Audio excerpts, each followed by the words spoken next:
अस्सलाम वालेकुम क्लास। आज जो हम टॉपिक स्टार्ट करने जा रहे हैं उसका नाम है कैरेक्टराइजेशन ऑफ नैनो पार्टिकल्स। तो इसमें जो पहली हेडिंग है उसका नाम है सरफेस फीचर्स। तो अगर हम नैनो पार्टिकल के जो सरफेस स्टडी है उसके लिए हम डिफरेंट टेक्निक्स वगैरह का इस्तेमाल करते हैं, जिसमें स्कैनिंग, इलेक्ट्रॉन माइक्रोस्कोपी, उसके अलावा ट्रांसमिशन, इलेक्ट्रॉन माइक्रोस्कोपी TEM, इसी तरह स्कैनिंग, टनलिंग माइक्रोस्कोपी। तो जो स्कैनिंग इलेक्ट्रॉन माइक्रोस्कोपी है और ट्रांजिशन इलेक्ट्रॉन माइक्रोस्कोपी है, ये हमें नैनो पार्टिकल या नैनो मटेरियल की कंपोजिशन, उसकी जो क्रिस्टलाइन स्ट्रक्चर वगैरह है उसके मतलब हमें 3D इंफॉर्मेशन प्रोवाइड करती है। उसके अलावा इसके अंदर जो हम सैंपल लेंगे स्कैनिंग इलेक्ट्रॉन माइक्रोस्कोपी के अंदर, ट्रांसमिशन इलेक्ट्रॉन माइक्रोस्कोपी के अंदर, वो डिहाइड्रेटेड होना चाहिए कि उसके अंदर जो वाटर हो उसको हम पहले क्या कर लें, रिमूव कर लें। उसके बाद हम उसको सैंपल को इलेक्ट्रॉन, जो स्कैनिंग इलेक्ट्रॉन माइक्रोस्कोपी है या ट्रांसमिशन इलेक्ट्रॉन माइक्रोस्कोपी है, उसके अंदर हम उसको स्टडी करेंगे। उसके अलावा जो स्कैनिंग इलेक्ट्रॉन माइक्रोस्कोपी और ट्रांसमिशन इलेक्ट्रॉन माइक्रोस्कोपी है, इससे हमें उसकी मॉर्फोलॉजी का पता चलता है। मॉर्फोलॉजी का मतलब क्या होता है, उसकी शेप वगैरह का, क्योंकि इसकी जो रेजोल्यूशन है वो बहुत ज़्यादा क्या होती है, हाई होती है, जो कि 0.5 नैनोमीटर से क्या होती है, कम होती है। इसी तरह जो स्कैनिंग टनलिंग माइक्रोस्कोपी है वो हमें सरफेस की इंफॉर्मेशन प्रोवाइड करती है कि आपको पता बहुत सारी जो सरफेस प्रॉपर्टीज़ होती हैं, तो उसके मतलब जो हमें ज़्यादा बेहतर इंफॉर्मेशन प्रोवाइड करती है वो स्कैनिंग टनलिंग माइक्रोस्कोपी है। उसके बाद अगर हम एटॉमिक फोर्स माइक्रोस्कोपी की बात करें तो ये 1986 के अंदर इसको इन्वेंट किया गया था।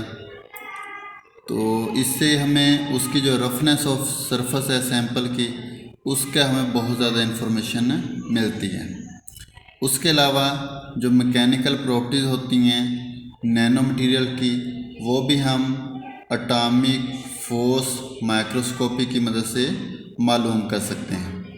उसके अलावा हमें DNA प्रोटीन वगैरह का जो इमेज वगैरह है वो भी हम AFM की मदद से मालूम कर सकते हैं। इसी तरह अगर हम क्रिस्टल स्ट्रक्चर की बात करें तो उसके लिए जो सबसे बेहतरीन टेक्निक होती है वो एक्सरे डिफ्रैक्शन होती है। इससे आप उसके जो पार्टिकल का साइज़ है और उसका जो स्ट्रक्चर है उसको आप इजीली और बेस्ट वे में मालूम कर सकते हैं। उसके अलावा इसका जो ज़्यादातर इस्तेमाल होता है वो बायोकेमिस्ट्री के अंदर होता है, क्योंकि बायोकेमिस्ट्री के अंदर जो कॉम्प्लेक्स बायोमॉलिक्यूल्स होते हैं जिस तरह DNA प्रोटीन वगैरह, कार्बोहाइड्रेट्स, लिपिड्स, न्यूक्लिक एसिड वगैरह, इस तरह विटामिन्स वगैरह, तो उनके स्ट्रक्चर के स्टडी के लिए हम एक्सरे डिफ्रैक्शन को इस्तेमाल करते हैं। इससे हमें जो स्ट्रक्चर के बारे में जितनी भी इंफॉर्मेशन होती है वो एक्यूरेटली हमें मालूम हो जाती है। अगर हम ऑप्टिकल प्रॉपर्टीज़ की बात करें तो उसके लिए हम दो तरह की स्पेक्ट्रोस्कोपी इस्तेमाल करते हैं। एक होती है फ्लोरेसेंस स्पेक्ट्रोस्कोपी, जो फ्लोरेसेंट बिहेवियर के थ्रू उसकी जो प्रॉपर्टीज़ हैं उनको हम चेक कर सकते हैं।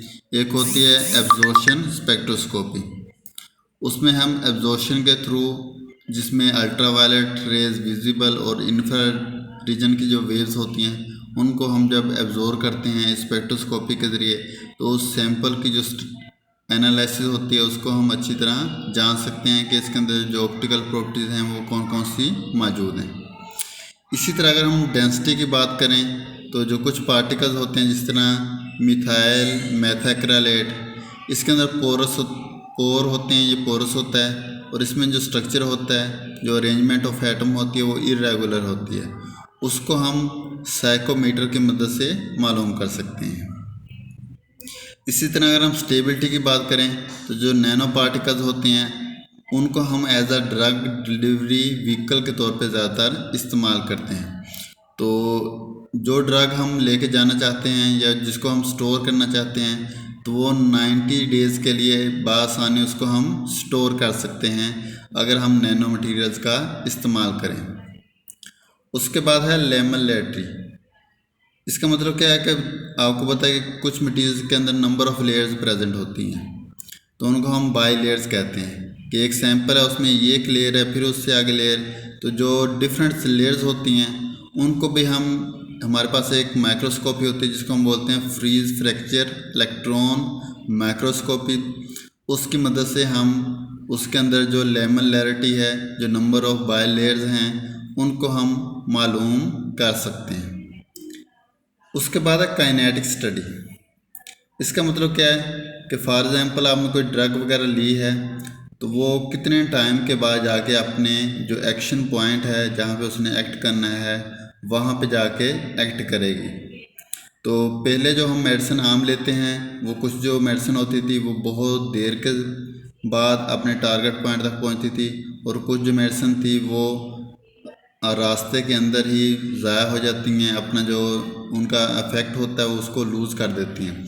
तो उसके लिए हम फिर नैनो मटेरियल का इस्तेमाल करते हैं ताकि वो जल्दी से जल्दी अपने टारगेट पॉइंट तक पहुंच जाएं, और उसके अलावा उनका जो इफ़ेक्ट हो वो ज़्यादा से ज़्यादा पॉसिबल हो सके।